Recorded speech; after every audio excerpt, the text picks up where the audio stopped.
Our rock trade's doing very well this year, actually. We had 24.9%. We had 12% in February.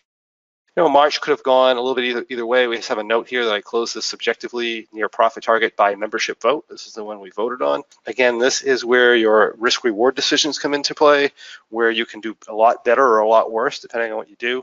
Had we stayed in this, I think we would be only up a few percent. Same thing here goes for our April position. We talked about this. We could have certainly got out of this at 10 or 12% profit, and I talked about getting out of it at that level 2 weeks before that. Again, that being a good risk reward decision, an opportunity decision coming into expiration, given what happened during the trade cycle. And learning to make those decisions, it makes a huge difference in your trading. Again, we would be looking at 12%. But even at what we did here, we're up like 57% for the year. Again, that's non-overlapping, so that's a fantastic result.